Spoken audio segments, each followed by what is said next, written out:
Hey everyone, it's Dinah, and we are back with more of Heartstopper. This time on to episode number 2 of season 1. We had a very, very fun, very kind of solid and quick kind of intro to the story and then to the season and everything. We met Charlie Spring, we met Nicholas Nelson, we met the friends, Isaac, Tao, and Elle. I think reading Tao as I've written it, I'm actually kind of like, I'm now like questioning if it's actually pronounced the way I'm trying to say, because I remember them saying it's Tao, but I don't know if it's now Tao or Teo, so I'm gonna have to wait until like into this episode and we see them again to actually see how their name is pronounced. But yeah, I think I've written it down this way with like as in Tao, but then I don't know if that's actually Teo or if it's Tao. I remember them saying Tao, so I'm gonna choosing very carefully to actually trust my memory in that regard. But yeah, we met the friends, Isaac, Tao, and Elle.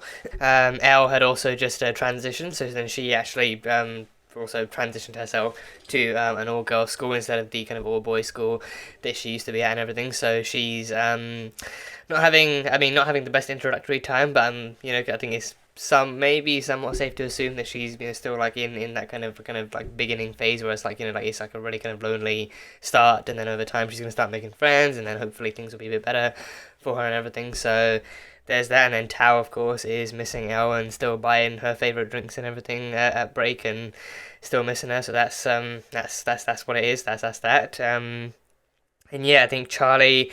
I actually didn't really I didn't really catch it if they mentioned it specifically, but I think I also couldn't tell if this was meant to be like the start of like a new school year, or if this was just like a portion of the way through the school year. Because I think if Elle had actually transferred to, I think it would make more sense maybe for her to actually start like a new year before anything kind of major or pivotal academically speaking. Like it would actually make more sense for her to start in like a new year at a new school instead of actually transferring halfway through the year and actually having trying to have like really hazardously catch up on everything. So yeah, I didn't really catch it. If it did, it really flew past my head, flew past my head. But then if they didn't, then I'm just gonna kind of safely assume that it might have been the start of the new school year. But I think the way the story started, it did kind of really kind of try to show off like an ordinary-ish kind of day of school, so nothing major was coming up yet. So yeah, I think that was also something I didn't really managed to address too much too. I think so far it definitely does like somewhat feel like they're actually going for like a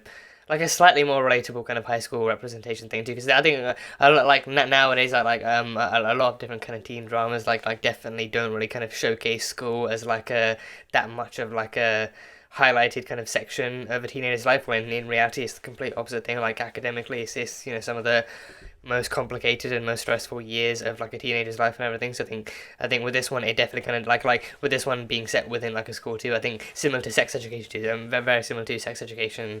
It's actually I think it actually does feel like they're incorporating the academic side of their lives into the story a bit more than most other shows do, which is actually nice to see, because I think most other shows it just kind of like it does the bare minimum in showing that, and then it just incorporates like a whole other load of drama that people end up questioning whether or not they really asked for. So I think with this one, it's refreshing to see. Oh yeah, like friendly reminder, they are actually teenagers in this story, and not just grown adults who manage to get into really creepy shit and then still end up calling themselves teenagers and everything. So there's that. But I think it was actually like yeah, I think in that way, I think fitting with the format too. It's meant to be like a nice, more wholesome, more kind of family friendly, kind of caring kind of story in that sense too, so that's cool. That's fun.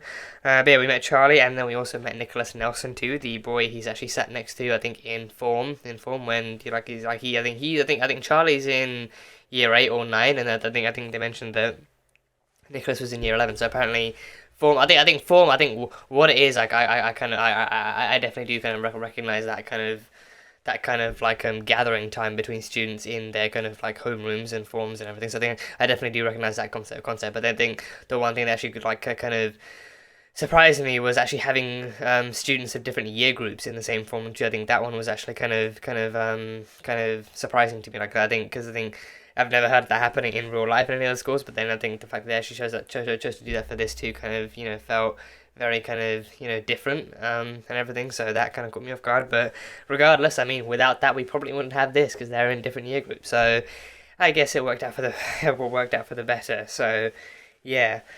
Yeah, and Charlie and Nicholas actually had like a pretty wholesome and pretty kind of cool kind of intro to each other. I think they kind of spent probably endless days just kind of passing highs and more highs every time they passed each other in the hall, every time they sat down, every time they crossed each other. Every one of their kind of interactions was nothing but kind of positive and warm and welcoming and everything. So that was like a good enough sign on its own. And then of course they kind of had the occasional kind of small talk here and there. But then I think the kind of their kind of time together, their time spent together really started popping off when Nick kind of caught Charlie during like PE or whatever, and then he was actually like easily the fastest person on the track and everything. So he then had the idea to invite him to try out and be the reserve for the rugby team, and then that actually worked out. They got to training together, and then Charlie actually managed to pick up a few things, and he actually got better and everything, and he actually got incorporated into the team. So the time spent together actually worked out, and then to the point where Nick actually saved him from Ben. We met Ben too. Ben, the kind of boy that Charlie was then in a relationship with. He was kind of somewhat kind of more just helping kind of Ben experiment and kind of like helping him kind of discover who he was and where he fell on the spectrum and all that kind of stuff. But then things with Ben weren't really going too well. I think he was not only deeply closeted, but then also to the point of kind of annoyance and aggression whenever he actually met Charlie in public and didn't want to really kind of make that kind of connection between the two of them visible. And then he also still had a girlfriend that he was very publicly with, so it was all a bit complicated between the two of them. But I think in the end, Charlie actually then not only garnered a more strong and more positive kind of crush on Nick, but then he actually wanted to spend more time with Nick and actually wanted to be with him and actually wanted to see where things went there. And then Ben just wasn't having it, and then Nick came through and he saved him and stuff happened there. So yeah, again, just a kind of strong and positive kind of intro to the story and everything, and introducing pretty much the key players to us and all that kind of stuff. Especially Tori, I almost forgot Tori, the super supportive sister that we all love and care about and everything. So can't wait to see more of her, and can't wait to see more of what she has to offer to this to the story, and seeing her being more on kind of Charlie's side as the story goes on, and her helping him realize and actually giving him the encouragement and the push he needs to pursue his dreams and everything. So that'll be fun too. But yeah, I think that's pretty much all I actually all I can remember from it. So it was a pretty kind of, again, pretty short, concise episodes with like a bit more kind of packed in than they would let you believe, but still fun and still very, very well paced and everything. So yeah, I really actually am looking forward to continuing with the series. So that's why we are here, to continue with the series. So yeah, on to Heartstopper episode number 2. Let's go. And he's got a dog. Oh, and Charlie's got a cat. Oh, cat and dog people. Hate this place.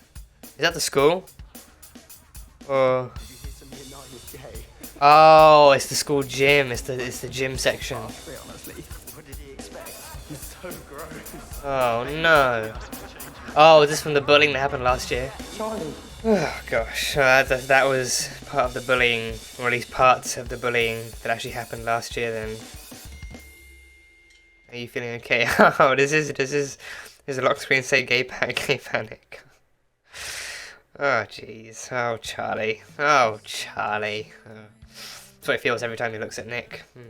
It's great to have, a lock screen that represents you accurately. What's Nick's what's Nick's lock screen? I feel like the most accurate thing about this scene, or at least one of the most accurate things, is that this is actually happening over text. There's no way they could have a concise conversation about this over phone. I mean, obviously, but still, it's like the fact that these conversations happen over text. It's just the most accurate and the most relatable thing. Oh, scene 10 minutes ago. Oh yeah, just when you're left on red. When you're left on red. Yeah. You left if you don't want to, but any friend I do care. Oh. Nicholas Nelson, you wholesome ass dude. Heard about you coming out last time. Oh, this is how it started. Yeah, I guess.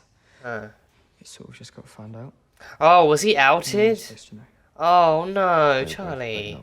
Was he outed? That's such a horrible thing. I guess so. Oh, 4 exclamation marks. Fuck. That's a... yeah, it's a... oh yeah, please don't ever talk to him again, yeah. If he says the same thing to Ben, then probably a full circle thing.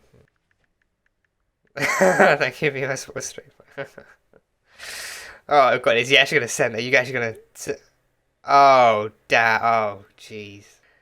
No way! No way! Oh, that's okay. Oh, that's a bold thank you to send out there. That's a bold thank you to send out there. Oh jeez. Oh, he frequently uses the flags. That's my boy. Frequently uses the flags. Oh, and he sent a heart. Oh damn. Okay. Okay then. I think this is. I really wonder how this might actually affect Nick's journey too. Yeah. Like how this is gonna, you know, encourage him to move forward. Like not only with Charlie but with himself too. It's half term next week. How about you promise me you'll try to make at least one new friend before then? Okay, maybe. When you say friend, like small talk is okay, right? Like social interaction wise.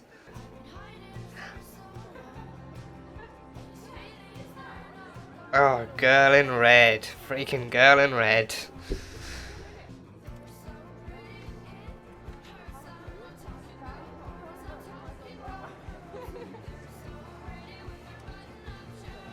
Back me up on this. Ginormous heterosexual. Ginormous heterosexual. Masculine guys to be gay. And bisexual people exist. Well, I am officially a beacon of learning, so fire away. How do I stop liking someone? Specifically a straight guy. Ah, a question for the ages. I thought you had a boyfriend. No. You know, when I was a teenager and had a crush on a straight boy, I just repressed it and suffered. That doesn't sound very healthy. It's really cute. Where's it from? Paper chase, but I painted all the little flowers on it. Oh, she did it herself. Okay. I can barely It's draw cool. stick figures. Have you two been friends for a long time? Best gal pals. Oh, were they together? Since you're 7, so 5 years of hell. Round of friends. Towels? Tau. It is Tau. It is Tau. It looks the same. But is that okay? It looks the same. Great. Thanks. Have fun at Nick's. Oh, she knows. She can just tell. She can just tell. Yeah, she can tell. This is Nelly. Nelly. Hey, Nelly. Oh, she's gorgeous. You're so adorable. He's already friendly, yeah. You got a haircut. It looks great. He reminds me of the Doctor. He reminds me of Nick. Reminds me of 11 with his hair, like slightly. Yeah. I think different direction maybe, but still like a similar style. Oh, they're playing the Switch. Great. Oh, Mario Kart. Nice. No. Yeah. It's a perfect first date game. Perfect first date game. You get to be good at real sports, I get to be good at fake ones. It's snowing. It's snowing in February. Actually, yeah, okay, it can snow in February. Yeah, that's how you know it's not Christmas. When it snows in the UK, that's how you know it's not Christmas. That's how you fucking know. Oh, that's so cool. Oh, as well, that's plenty of snow. That is plenty of snow. Yeah, yeah. Get Nelly out in the snow. Let her out in the snow. Yeah. What could be a better day for them than this? What could honestly be a better day for them? Not even just like a date, just like a day out with each other. Aww, she's so cute. Nellie's so cute. She's actually so cute. More snow, all the more snow. Yeah, oh, I love that, yeah. He's very different to your other friends, isn't he? You seem much more yourself around him. Is that so? You do. Who are you texting? Your mum? Whoa, great joke, Nicholas. Yeah, such an original teenage joke. Yeah. Oh, he's definitely chirping someone.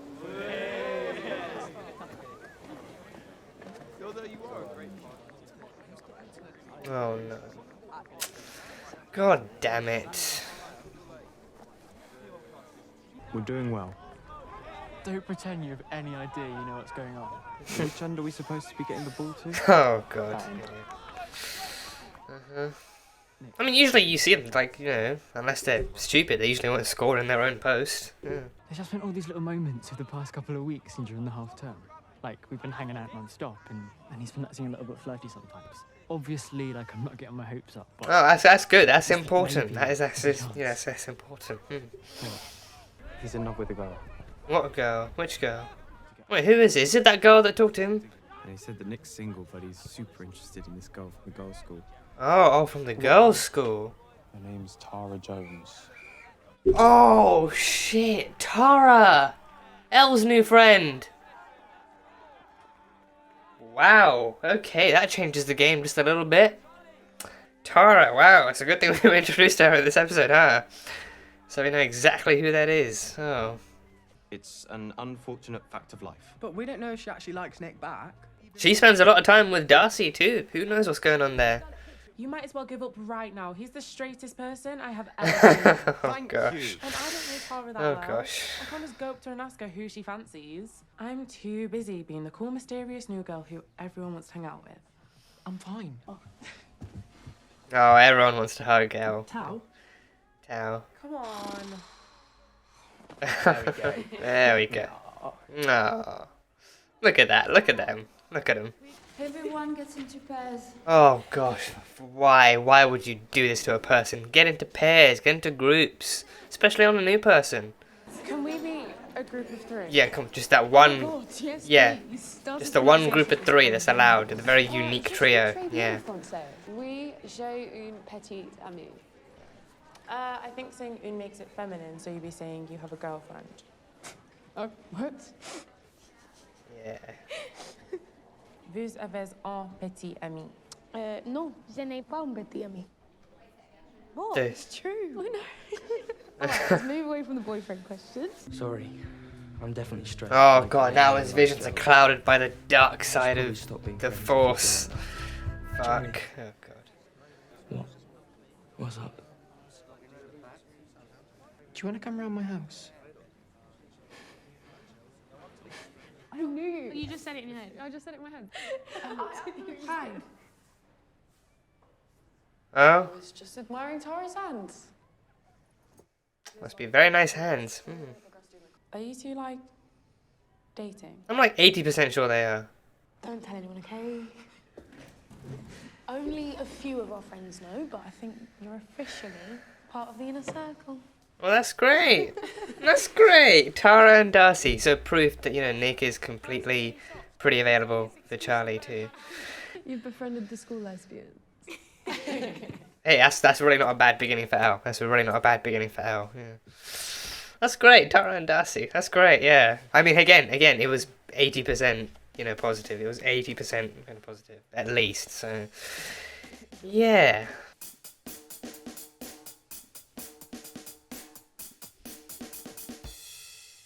That is a sick beat. That is a cool beat. Oh gosh, oh, the hands. How do his hands feel? Oh gosh. Oh, Sharon, are they sharing about? No, those look like 2 different blankets. Damn it. They should, 2 different blankets.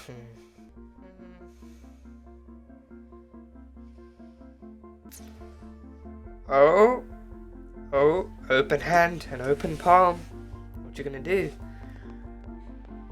Oh. Come on, Nick, you got this. You got this. You've got this. You can do it. We believe in you. You can do it. You can do it. Just go for that spark. Go for that light. Maybe one day. Maybe one day. You look so cuddly like that. Do I? Yeah. Oh, a hug. A hug. Hey, hugs are as good as anything. Hugs are definitely as good as anything. And a hug, wearing a blanket like that. Okay, see you Monday. Hot straight boy. Oh, God.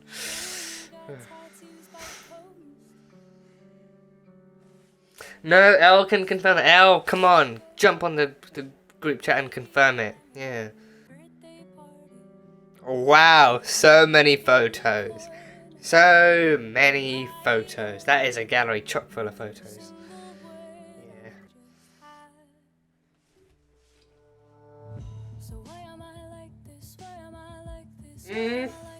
Yeah. What's he gonna Google? He's gonna Google like bisexuality or am I oh, is he gonna do am I gay? Is he gonna do like an am I gay quiz or like a test or something? I mean, even the ones online are just total BS, but is he gonna do that? Am I gay? Am I gay quiz? Am I gay? Oh gosh, oh Nick, you poor soul. Oh. I mean, hey, if there's one thing that people can agree on, if you gotta Google it, I think the answer kind of has to be at least somewhat obvious. So, yeah, okay then. Interesting second episode. So that was an interesting one. A very, very kind of chemically reactive. I was trying to do some fun wordplay that related to how strong their chemistry was in this episode. I don't know, did it work? I don't know. A very chemically reactive type of episode. It worked, maybe. I don't know. You'd be the judge. But either way, it was a very fun episode between, but at least partially between Charlie and Nick. They spent time together. I think the fact that it snowed too. I think, how do you make it better? I think you can't make it better than snow. I think rain, to me, rain is, I just don't like rain. I really don't like rain. I do not like rain. Rain to me, I know in like a lot of movies and shows that they do rain as like a romantic thing, like, oh, one person runs through the rain to the other person, there's like a romantic meeting or anything, but to me, rain isn't romantic. Rain is groggy and miserable and wet and cold. That's all rain is to me. So, you know, I mean, can't deny how great wet hair looks and all that kind of stuff, but then at the risk of like catching a cold or catching pneumonia or something, like, it's just, I think, to me, I mean, unless you dry off like immediately and thoroughly, then to me it's just like not always worth the risk. I mean, it looks good, but then like you know, then again, it always looks good on film. It always looks good on film. In real life, it's just, you know, you're more likely to get like hit by cars that, you know, start, you know, driving through water at you and everything. So I don't know. So, but snow, you can't go wrong with snow. You cannot go wrong with snow. Snow looks beautiful. It's great. It's, you know, you got a perfect wintry and cold clothes to match up to it as well. And you can make snow angels. You can't make rain angels. You can't, because then you just get soaked. If you lay in water, you're just gonna get soaked. But with snow, you can make all sorts of cool things, and you can have, you know, fights and everything, and snowball fights, that is. And you can always have cute moments. You can always have far cuter moments in the snow than in the rain. So, of course, they decided to do snow for this episode. I'm pretty sure last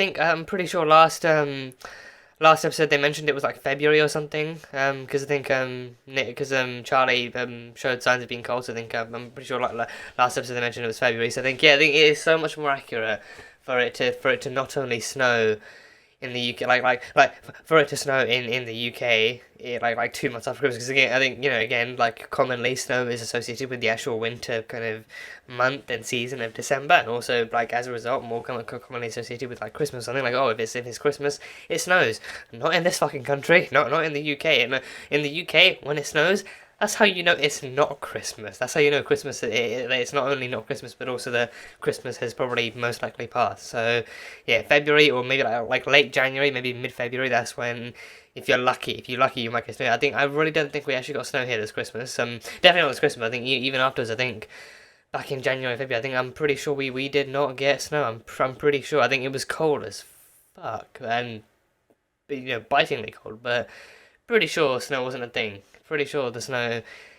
I mean, I'm pretty sure. Did it snow? I don't know. I feel like I probably should remember it. Although I think maybe I'm just remembering how it, like, it's meant to snow like every February, and then it just probably doesn't. But I don't know. But either way, it snowed, and that gave them a great opportunity to actually hang out in the garden and everything. I think it probably was the garden or the park or something, and then to take Nelly out, to take the dog out, and actually make some cool memories. And boy, did they make some memories. If you want proof, just take one look at Nick Nelson's kind of phone gallery and everything. Like, that boy is just like, he's, you know, I mean, I guarantee at least half of those photos he will hoard. Like, half of them he'll probably delete because a lot of the pictures, like, you know, as you'd expect, are the same shots of the same kind of pose and the same shot and everything. So half of those he'll probably delete because they don't look good as the other ones. But then the ones you keep, he is going to hoard that shit for the rest of his life. So yeah, if there's one thing that's you know, understandable about about having that many photos in your gallery, then it's that, you know, you like half of them you delete because they don't look as good, and then the rest of them you back up everywhere as possible,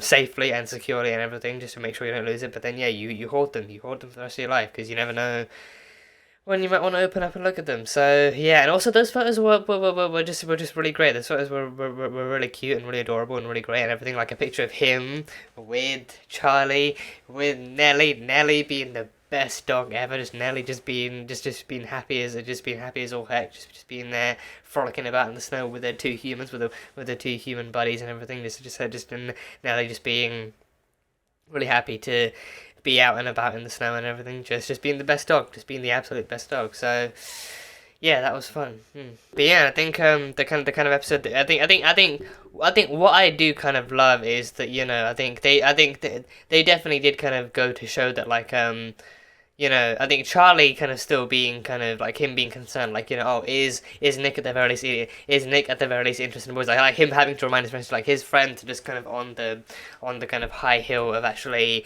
constantly reminding him, like, you know, don't get a crush on a straight boy, don't have a crush on a straight boy, it's not going to end well, it's going to be bad, it's going to end badly, you're not going to be happy in the end, and then we're probably going to deal with the fallout of you being in a depressive state afterwards and everything. But then him actively taking the time to remind them, like, you know, everyone kind of comes at their own pace, and he could be bi too, there's no guarantee he only likes one or the other or any or anything like that. So, you know, him actively trying to, you know, like, on the one hand trying to maintain hope that, oh, maybe there's a chance with Ben, maybe there's definitely not Ben, maybe there's a chance with Nick. But then on the other hand, actually actively trying to, you know, on the one hand trying to maintain hope for himself, and on the other hand actually trying to pipe down his friend's pessimism and everything. So yeah, but I think seeing his friends kind of actively warning and trying to kind of like steer him away from actively kind of indulging his own crush on like a potentially straight guy too. I mean even them kind of judging based on like appearances and hobbies too, like you know, like them just kind of seeing a masculine looking kind of boy who enjoys playing sports and hangs around predominantly with other boys too, like thinking, oh, he's got to be straight, he must be the straightest arrow ever, just, you know, thinking like that kind of stuff can't possibly be, you know, like other kind of personality traits of like an actual gay man or even like a bisexual kid as well. So yeah, I think that kind of stuff, I think that also kind of does kind of happen in real life too. People judge a lot based on appearances. They judge a lot based on appearances as like who they might be and everything. It's just like I think it's I think the way that the story is headed to, I mean, I don't know if it's the way the story is particularly headed, but I think it's like a neat enough way of the story trying to tell people, like, you know, don't just assume and judge based on appearances, but instead, you know, it's okay to actually take in what people look like, but then actually listen to people when they tell you who they are. Listen to people when they tell you what they are. Actually kind of trust them to know themselves better than you or anyone else does. Like, people will know themselves. I think it will take them a while to figure it out, obviously, but then still trust people when they say, I think if they say one thing now and then nothing later, like if he's telling people he's straight now because of confusion or being in the closet or whatever, that's fine. But then later on, once he figures himself out, which he clearly is very much based on that, and he very clearly is on the path to doing so, then, you know, then listen to him later on when he actually, you know, comes out again or comes out for the first time and actually tells you who he is and all that kind of stuff too. So I think it's definitely kind of like I think with this story it definitely seems like a bit more subtextual, but then also like a theme they are actually clearly exploring. Like, you know, people can look like one thing, but then actually still, you know, not necessarily blindside you, because then, you know, again, I think the whole point of that the whole point of that theme is to literally the message behind that theme is, you know, don't assume, don't judge, and any of that kind of stuff. So definitely kind of teaching people more, like, you know, don't just assume you think you know them just because you know what they look like and stuff. So yeah, so I think maybe seeing his friends actually kind of being proven wrong, or being actually kind of like kind of being, like, not necessarily taught a lesson, but I think actually kind of being proven wrong and actually kind of seeing the error of their kind of judgmental ways would be a nice thing to see. So yeah, but yeah, I think that was already kind of setting Nick. I think that entire day, I think they just had fun. But I think then what was sprinkled in, both I think both at home and inside, both at home and outside too, was actually Nick actually actively, genuinely having a good, relaxing, calming time. Like, even his mother saying, like, you know, that Charlie boy seems pretty nice that you're spending time with him. And he's like, oh, and she even said, like, oh, you actively seem more like yourself when he's here, when you're around him and everything. And then that actually making Charlie think more too. So I think, you know, being with Charlie too, I think actually actively encouraging him and actually allowing him to be like a much more truer version of himself. Like, you know, when queer people unite, they actually get to be themselves and actually get to understand more of who they are and actually get to kind of unload and actually kind of not have to pretend to be something else. And I think that it's just undeniably like what's happened to Charlie, what's happened to Nick. I swear I'm gonna get their names confused at like different times. So just bear with me, just forgive me when it does happen. But yeah, what happens with Nick when he's with his friends? I think even the opening actually showing that kind of flashback to what the previous year was like when the kids actually found out that Charlie was gay too, like them making all sorts of BS comments and hateful kind of shit, saying that about him, and especially like him being in the locker room. I think the locker room, kind of any kind of like locker room bathroom debate, just yeah, it's just it doesn't even need to be delved into, because I think at this point most people know enough about that already. But even actually showing that kind of stuff going on too, like as soon as people find out, even like the boys would be like actually kind of like mocking him being in the changing room with them, and actually mocking him and making all sorts of kind of derogatory comments towards him and everything. Even like in that kind of vision, like in that kind of remembrance, Nick even actually being there, kind of in the corridor with him too. And I think it happening because of the fact that he was actually scrolling through his Instagram and saw that Charlie took an actual picture of the corridor to the boys' changing room, and then actually kind of like with the caption, "I hate this place," and then him remembering like all the stuff that actually went down. So I think that kind of makes you wonder, like, was Nick then? I mean Nick was on the team, so I think he likely would be present. But then was he actually in and present when Because if it was, I think what was it? I think what was the teacher's name? I think Mr. Ayaji or Ajayi or something. I think I'm gonna go check that out again. I think the teacher's name, I think, was Mr. Ajayi or Ayaji or something. I could be completely wrong. Mr. Ajayi, yeah, Mr. Ajayi, yeah. So yeah, even he mentioned like the bullying had happened for like 3 months before Charlie told him. So then I think in those 3 months, I think it's highly unlikely that Nick was never there for any of it. But I think even then, Nick being in the room hearing that too, and I think that is also like an interesting thing. I'm kind of wondering like for them to explore. Like, I'm actually kind of curious to see how they explore too. Like Nick himself now going through like a similar enough journey of actually discovering like who he is and how he kind of feels and how he identifies and everything. Like maybe even him remembering those comments and even applying it to himself, and actually like him being in the room hearing it, but then him being in the room hearing it under the kind of like under that kind of guise of like the guys thinking he's one of them and he could never be like that. And even like the kids who are like making all those commentaries about being gay, and actually like how they kind of see it and what they do and all that kind of shit. But then actually now I think maybe like just maybe I think the intro could have also been kind of painting in like two different lights, and that was like him remembering how Charlie was treated back then, but then also kind of like seeing it as like he kind of now like may kind of also let that get to him, like, oh, if he comes out, when he comes out and like he actually is under that spotlight himself, then they could easily kind of turn the tables and actually switch it on to him too. So but I think for him that I think what makes it hard is that he's actively kind of been a part of that group for so long because of how good he is at rugby and how involved he is and how involved with the team he is, and the team at this point is also very clearly like an active kind of social circle too. Like they are kids at school. Like they're not exclusively they're not exclusively part of a sports team either. They're not exclusively part of a sports team either. They are actually going to school as kids and as students too. So they hang out at pretty much like all other kind of times of the day and times of the week and everything. So because of that, they think they know Nick, but then they know the version of Nick that he's allowed that he's actually made himself be in front of them. So then because of that, they think it's okay to make him to make those comments with each other and also in front of him too. So I think I'm kind of curious as to how that kind of history and that kind of mentality is actually going to affect him moving forward too, and everything. But yeah, no, again, but still, he's that version with them. But then with Charlie, he's himself. With Charlie, he's open, he's positive, he's bubbly, he's fun-loving. He just knows how to be free and all that kind of stuff. So actually seeing that here is just so sweet, and it's so wholesome to see, and actually so pure and so kind of real to see and everything. And it's just how it kind of is, and how well it translates from screen to real life and vice versa and everything. So yeah, it's really great to see. Yeah.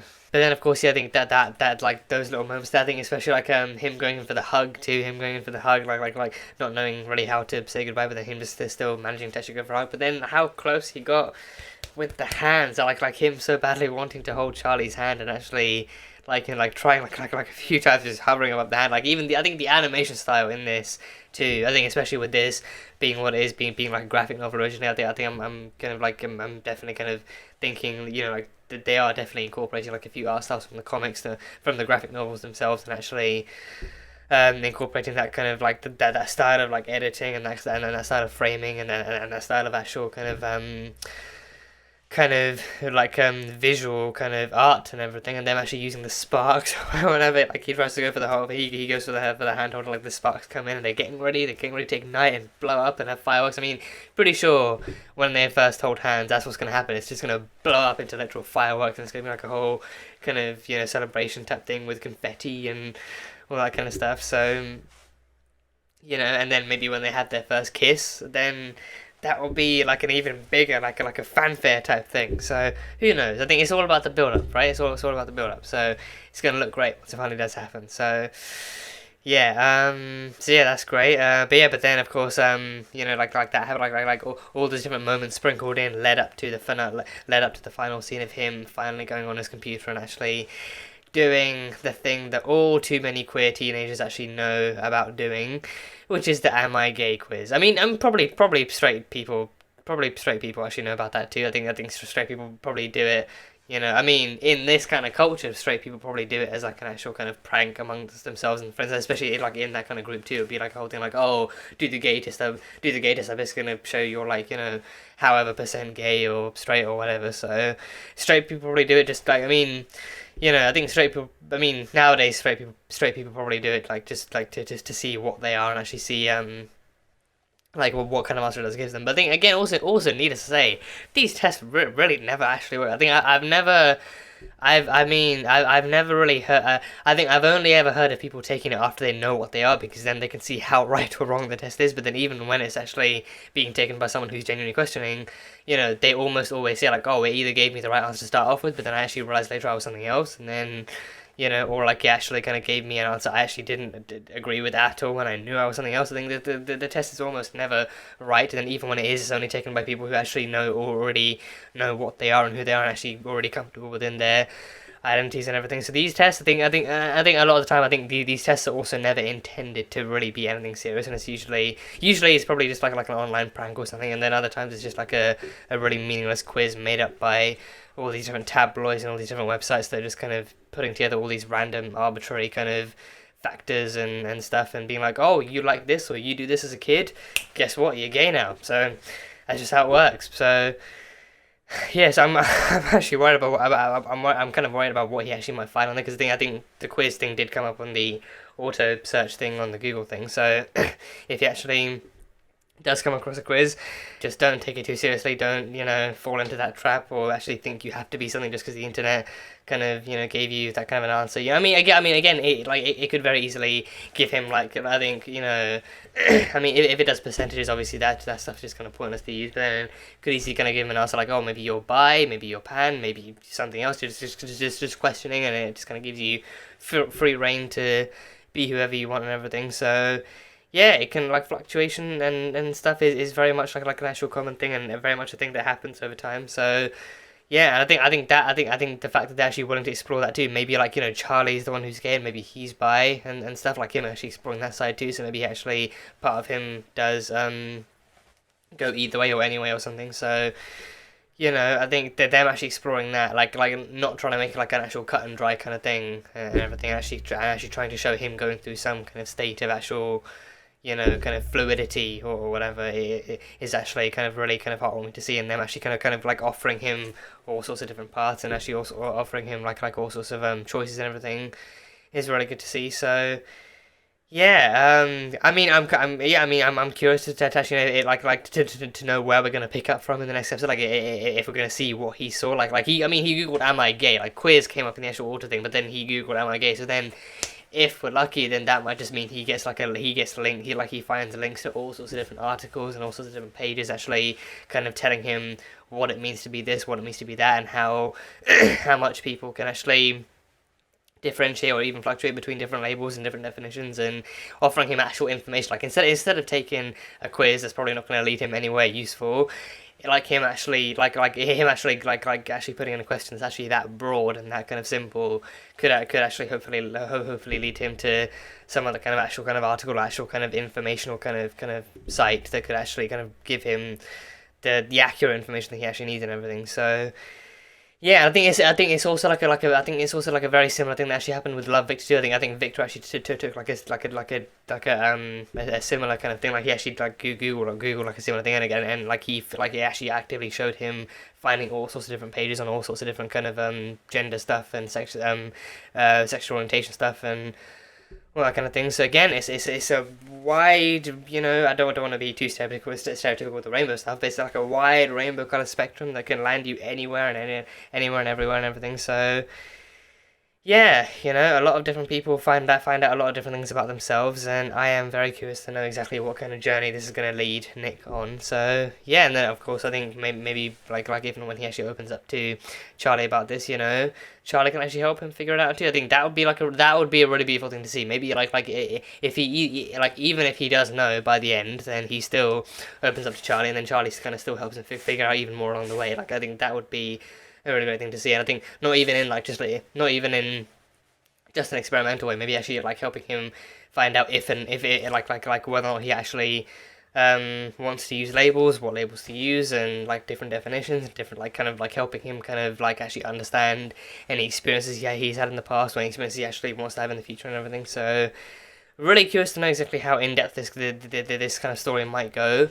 Cause especially a story like this, like for queer youth and everything, like actually kind of like showcasing like an actual show that explores this in a healthy, understanding, informational kind of way, and actually showing it off in like an actual positive and heartwarming way is a really important thing to try and do. So yeah, I am excited to see where it might go. So yeah, and also another little tidbit I kind of want to mention too before I actually move on to some other really cool stuff. With Elle and Tara and Darcy over at Higgs. I keep thinking it's Hugs. I don't know why, because Hugs are nice, but I keep thinking it's Hugs. No, it's Higgs. But yeah, with Charlie, one last little tidbit too. I think that thing they actually mentioned in the flashback. He mentioned like when he first met Ben, he actually mentioned he got out. I think he implied that he actually got out to do it. Like he said, like he never really meant for anyone to know about it, but then it just kind of got found out and everything. So then people found out. So I think that kind of I think the implication there is that he actually got outed, and that sucks. That actually sucks. I was kind of curious as to how it got them kind of so explicitly stating that he actually came out in the first episode kind of like gave off the energy that he actually finally kind of finally did it just to get it over with, or like he did it of his own accord, which actually would have been so much better. But then the fact that like him, like his own coming out being the fact that he actually has to try and take control of like a really shitty situation too, just sucks. And I think that's exactly how it happened with Love Simon too. Like he got outed and then he had to try and do really stressful ass damage control and everything. So I think I'm kind of guessing that's the same way it happened here. So I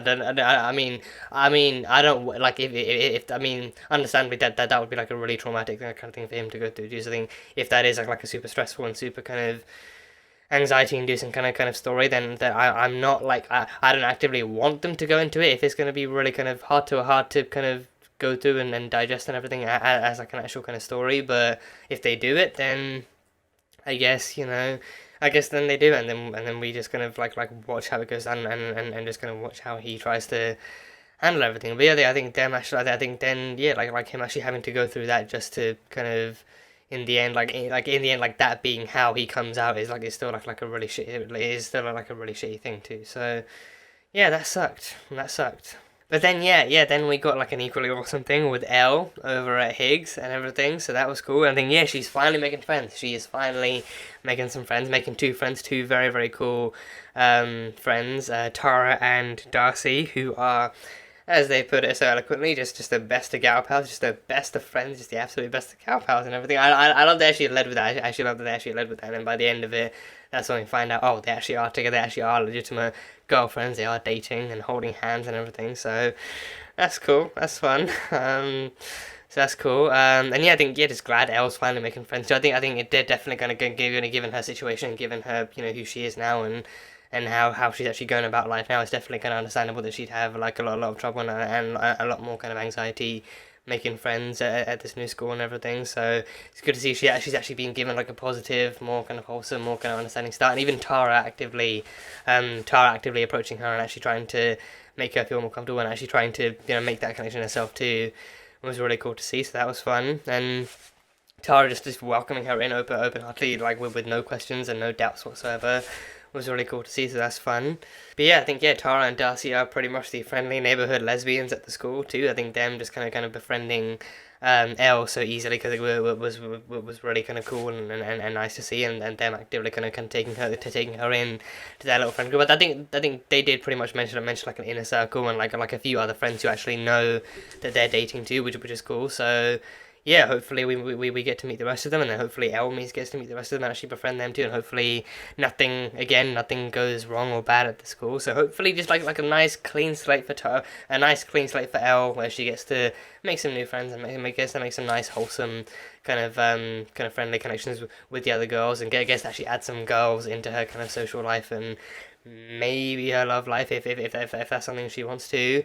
Somewhere down the line, so hopefully things actually go well for Elle, and things actually are comfortable for her too. So things with Tara and Darcy already kind of look like positive enough and strong enough to like them actively including her. Like I think even them going with threes. Like I don't know why teachers always insist on actually putting kids into twos. So I mean, it's even worse when they choose. It's even worse when the teachers actively take it upon themselves for whatever reason to choose what pairs or what groups kids go into. Because then it's almost always, I mean, for the sake of communication, it's almost always kids who don't even know each other and never spend any time together, and that's just the most awkward thing. But yeah, but then the power comes in when two become three. Two actually actively become three of their own choice too. So then them actually inviting Elle into their duo, making it a trio, just the best stuff, just the best, most wholesome, most relatable stuff to see and everything. But then I think what was even funny was actually Elle still kind of being kind of oblivious to the obvious kind of connection between Tara and Darcy, and like so especially like with the kind of French kind of translation, she like pointing out like, oh, that une makes it feminine, so it makes you sound like you have a girlfriend, right? And then Darcy being like, kind of the point here, Elle. Kind of the point here. Just a little bit of the point here. So I think it also does kind of go to show that I think it also kind of does go to show that maybe like Elle is actually like kind of redesigning herself, like not redesigning, but I think actually kind of reevaluating herself as a whole too. Actually finding out what her kind of like what her kind of attractions are, what her kind of sense of self is after transitioning, and actually kind of discovering more about who she really is. Down the line too, and actually kind of finding out like how in multiple different ways, actually finding out how she fits into this all girls school, and actually finding out who she is and how she feels and everything. So I think being with Tara and Darcy in that way kind of might open her eyes up to a bit more. And we'll see kind of like how she's headed too. So then I think her kind of being kind of oblivious to the possible lesbianism between Tara and Darcy, or just like the sapphicism overall. I think sapphicism, does that work? Sapphicism. I think sapphicism sounds a bit more likely, a bit more accurate. So her even finding out about the actual potential kind of sapphicism between them is actually like it's somewhat more kind of adorable to see, like her, like I think all the more adorable as well, because I think she probably also just didn't want to kind of like assume as well. I mean, in an all girls school, it's all the more kind of like similar to how it was with Charlie too. I think even they mentioned like like oh, what do they expect coming to like an all boys school too? So I think Charlie being like an all boys school too, I think that would be you'd expect that would kind of be his dream too, like just like him being in an all boys school and being gay at the same time too. So yeah, I think with Tara and Darcy, I think it was pretty much like an easy kind of attraction and a connection going forward too, like them two being each other's company for so much of the time too.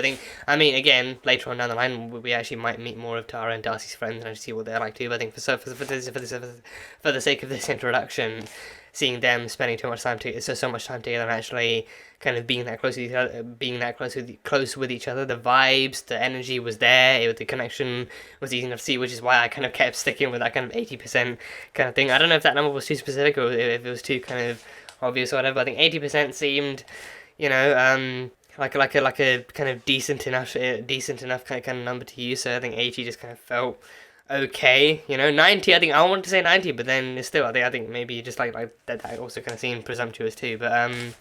But no, again, they are friends. They are the strongest of girlfriends together. So, I mean, they're still kind of young, and I mean, they like each other, and they are dating. I think, also, like, even for them, for the sake of avoiding kind of being outed or being discovered or whatever, I think they did mention only a few of their friends from the inner circle know, and the inner circle which Elle is now ever so beautifully a part of and everything. So That's cool. But yeah, Tara and Darcy, yeah, I mean, Darcy alone, like, I think her, I mean, again, not to judge based on, like, appearance or anything, but I think that kind of hoodie doesn't really do any favors. I think what I do like about Darcy, though, I think, you know, Darcy, she clearly isn't, like, trying to appear heterosexual in any way, you know. I mean, she could be bi, she could be gay, she could be whatever, you know, but I think what's clear for her, I think you know, she is actively not even bothering to pass herself off as straight in any way. I think she definitely wouldn't deny any claims or any kind of queries queries as to whether, not a pun, I promise, pun not intended, any queries as to whether or not she was actually straight or kind of bi or anything. So she definitely would not kind of like deny any of those claims. Or I mean, allegations if they came up. I mean, she wouldn't deny them, but I think denying something when someone asks you that, I think it is also very very different to actually actively trying to keep it kind of under wraps until you're ready to tell people, because then that's you know, actively making it your own choice and everything. So yeah, very curious to see where Tara and Darcy's relationship might be heading in the season. Like now that we've actually met them and we've kind of been introduced to them as people too, actually getting to know them over time and actually getting to see where their relationship heads in the future, and actually how they kind of help Elle kind of further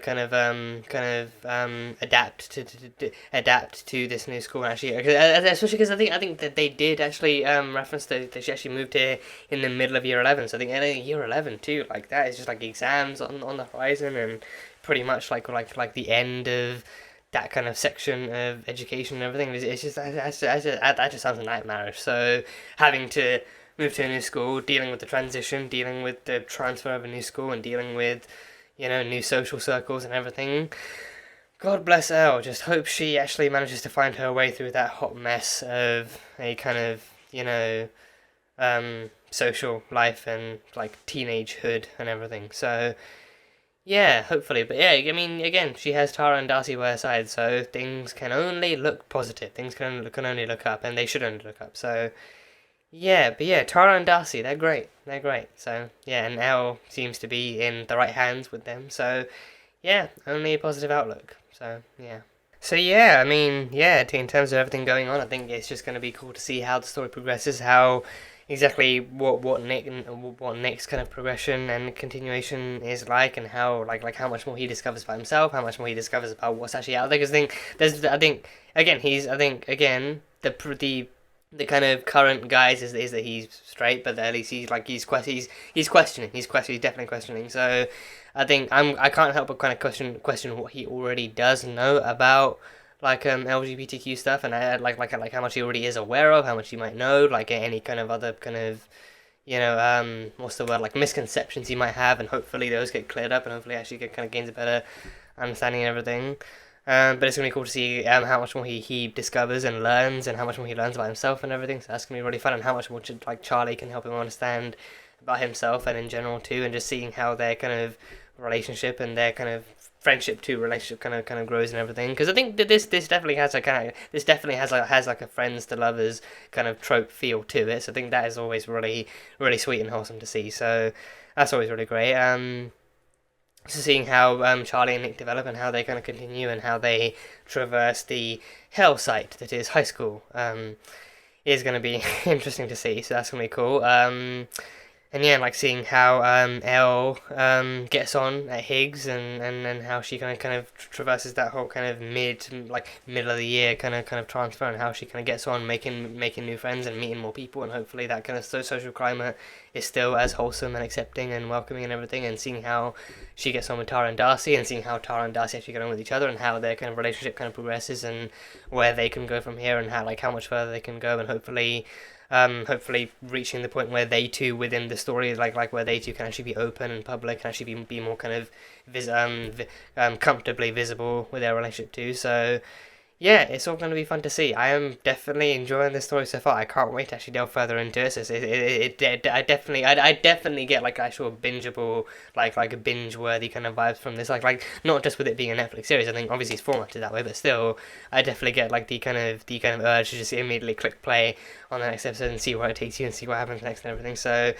definitely, I think actually filming these kind of like one a day is definitely kind of keeping me kind of afloat and keeping me hyped up and eager to see where it all leads and how it all concludes and everything. So yeah, I can't wait to see where it goes from here. So hopefully you guys are enjoying these too, and actually hopefully looking forward to more of these reactions, and hopefully enjoying the show as a whole too, actually supporting the show and actually enjoying the show, and kind of, you know, hopefully prompting for them to do a season 2 and actually continue the story and see where it goes from here. So yeah, that was my reaction for Heartstopper episode number 2. So thank you guys, as always, so much for being here and for watching this video.